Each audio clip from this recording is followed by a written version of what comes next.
Hi guys, it's Nicole and I've got a scrapbook process video today featuring some paper weaving with stitching. This is part of the Sketches 2024 monthly class over at SCT Magazine's website. I will have that linked down below. Basically, the first Friday of the month, the class PDF and video drops, and I do try my best to get mine done earlier in the month. This is for September's, and I don't think I started until towards the end of the month. I did finish before, like, whatever, I think, challenge deadline they give in the class. But this one, if I'm being 100% honest, this one was not my favorite, and it's because paper weaving in general just makes my brain hurt. And so knowing that and going into that, I chose this Caitlin collection from Bella Boulevard. I had just ordered it, haven't cut into any of it. So to me, it felt like, okay, let's have fun with something new, something I haven't played with yet.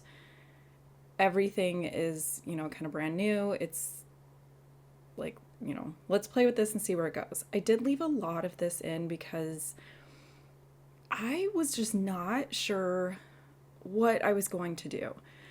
I was toying around with the idea of using one of these like super busy papers to kind of mat everything on. At this exact point in time, I don't remember which like variation or option that I went with. It was one that added a strip of photos. I'll put the variation of the option number that I did in the description box. So if you're playing along with this class, you can refer to that. I'm telling you, the strips of paper and the weaving design just makes my brain seize up. As part of my hop, we had just done a little bit similar of a concept in the Creating with Sketches ebook where the whole thing wasn't like a woven design, but it kind of had like overlapping strips, and it was, I will link it in the eye above here. It was the choir concert layout that I did that ultimately the end result I absolutely loved. It was one of those kind of trust the process things and really took each step and figured out what I wanted to do. Now, I'm cutting an insane amount of strips because again, I couldn't see it in my head. I've talked about this before where a lot of times I can kind of see what's going to happen. I ended up turning off my camera and basically just trying a bunch of different things. I hated all of them. I'm sorry I didn't leave it in the video for you guys to see. I was sending pictures to Lisa Brooks over at Life and Layouts, and I was like, I hate all of this. Finally, I decided, you know what, I'm going to break the rules. Like, it's not necessarily a rule, but I was like, no, that my brain is telling me that this has to be like tone on tone. This needs to be matchy matchy. The woven strip needs to touch the other color that it matches, kind of a thing. So all of my horizontal strips are a single strip of paper. And then for my vertical strips, I just cut like 2-inch, 1.5-inch long pieces and made it kind of look like it's one piece. Like maybe my vertical pieces are rainbow pattern. I don't know really how to explain this, but I was like, you know what, I'm going to film these first couple rows and you guys will kind of be able to see that. And this was the only thing that I could kind of come up with that made sense to me visually and that I felt like I could live with. I don't know that I've ever 100% like given up on a layout during a class like this. Yes, I could. Like, let's discuss this for a second. You do not have to do each month when you sign up for one of these classes. It's, for the most part, self-paced. You decide what you're doing. They're designed for you to have fun and learn new techniques, learn how to look at sketches differently. So much content in those PDFs. So knowing that, I just punish myself and force myself to do all of them, even the ones that I don't love. And it's through these types of layouts that I really figure out the things that I like, the things that I don't like. When I'm looking at like sketch downloads or classes, I can kind of like really look at the sneaks and the samples and like the stuff in the marketing images and kind of figure out, you know what, most of these are going to be things that I don't love. I think I'm going to skip this one, kind of a thing. So I went ahead and finished all my weaving. I took this downstairs and stitched for what felt like forever. I think I took it to my daughter's tumbling class and was stitching there. So yeah. Then the option that I picked had, I think I kept my photos the same. I believe these are 2.5-inch square photos. And you would think the math would math. The math doesn't math. It's fine. I'm just going to make sure that they're all the same width. And then if they layer over each other and cover up like parts of the photos that don't matter, it's totally fine.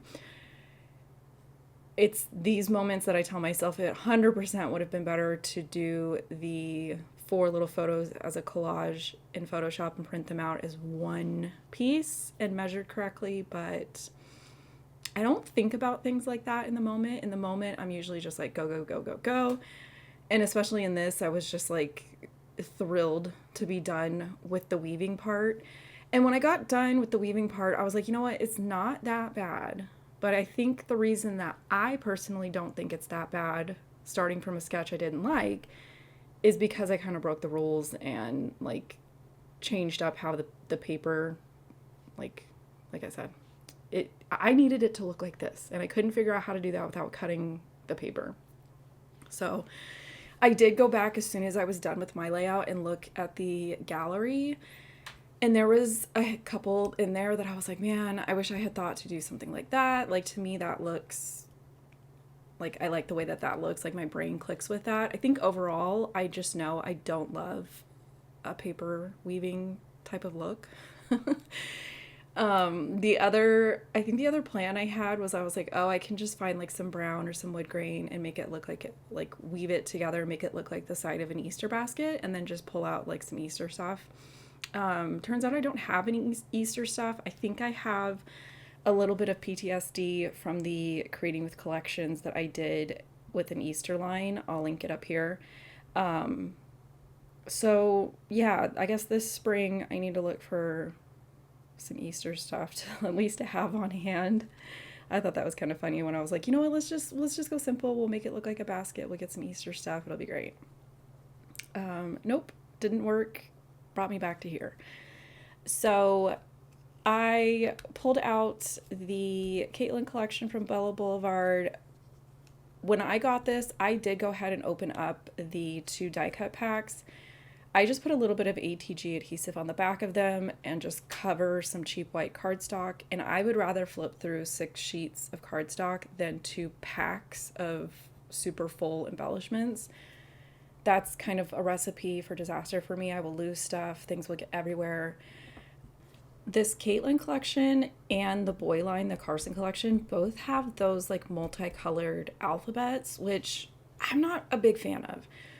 So I spent way too much time staring at these, trying to figure it out. I took a Copic marker and tried to color over one of the red E's to get myself two E's. I thought about stealing one from the boy line, which I think there was a black E over there. But as I was kind of figuring things out, I ended up using a star as like a placeholder.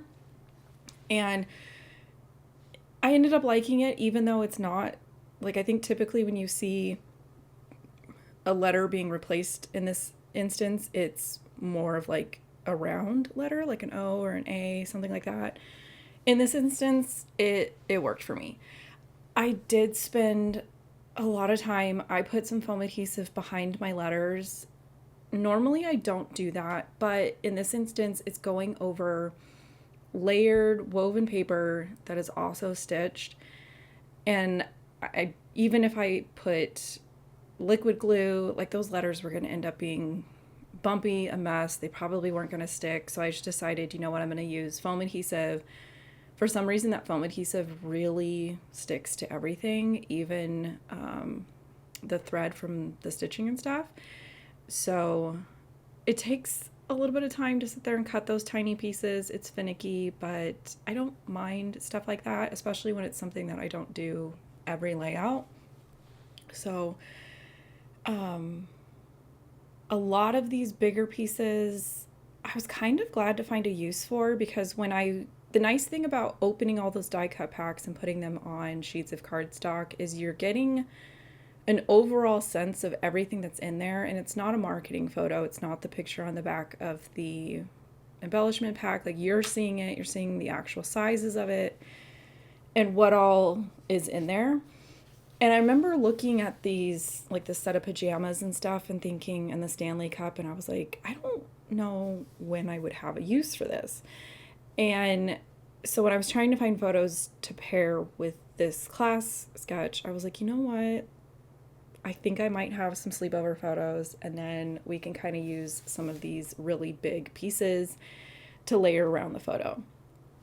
And then with all these bright colors and the black background paper, I decided to kind of do this negative style of journaling. I use the template that is in my video for this sentiment die from Hero Arts. I prefer the sheets version. It's the one that I know the best. I like it. It works easier for me than the Google Doc version. And I just color the cells black, and I change the font color to white, run it through my printer, and it's just a fun kind of variation on the typical like white with black text journaling strips that I tend to do. This is really fun to do with like a color, if you can kind of get it to match your pattern paper or your theme or something like that. So, but I really like doing the black when I'm working with, like, I've done it with like Doodlebug Halloween, because that's so just bright and fun that to me the black kind of has a better chance of standing out against all of that. And I think the colors that I picked from this Bella Boulevard line kind of leaned into that as well. Plus you've got the black from the pajamas, the Stanley Cup, the background paper. So this just kind of ties in all of that as well. And I don't really spend a ton of time lining up my journaling strips. Usually I'm just kind of making sure that they're going to fit vertically in the space where I think I want them. In this instance, it's to figure out how far up I can put this title. So I'm going to go ahead and start putting my title. And then I can kind of start stacking my journaling strips. I like to have them not be like left justified, right justified, or even center justified. I just kind of have them almost where each row is different. So I just kind of look at the row, one or two below, and put the one down so that it's different. I don't know how to explain this. I just make them different. And then once the journaling is down, I know where my title's going to go. And I've got like the big embellishments down. That's when I can kind of sit here, and as I'm putting this stuff down, I can kind of think about, okay, are there any like medium-sized embellishments, any tiny embellishments, anything like that. I tend to work embellishments like biggest to littlest. This layout is one of those ones where I kind of felt like these big ones are doing just fine. I did one more go with my Copic marker on that E, trying to see if it would work. I didn't like the streakiness of it. I think a Sharpie probably would have worked better, but I didn't want to go find one. And the longer I looked at that little star, the longer I liked it. I did take a break, and I came back, and I just kind of felt like the bottom was a little empty. And so I go back and I keep flipping through these pages, and I saw the little thing that said Besties, and I was like, you know what? This will extend the title. This will kind of fill in that bottom area. And a lot of times I will take pictures of stuff and kind of look at it in an image. it's just a different viewpoint, and sometimes I'll look at it and go, okay, yes, I like that. No, I don't like that. And then I just keep going back and forth, back and forth. Do I like this? Do I not like this? This is the stuff that I tend to cut out, and I left some of it in today.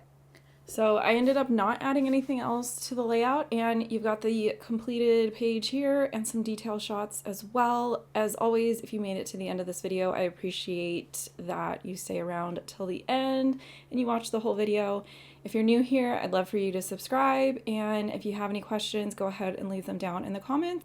And I will catch you guys in another video, hopefully soon. I'm working on one now, so I'll catch you guys later.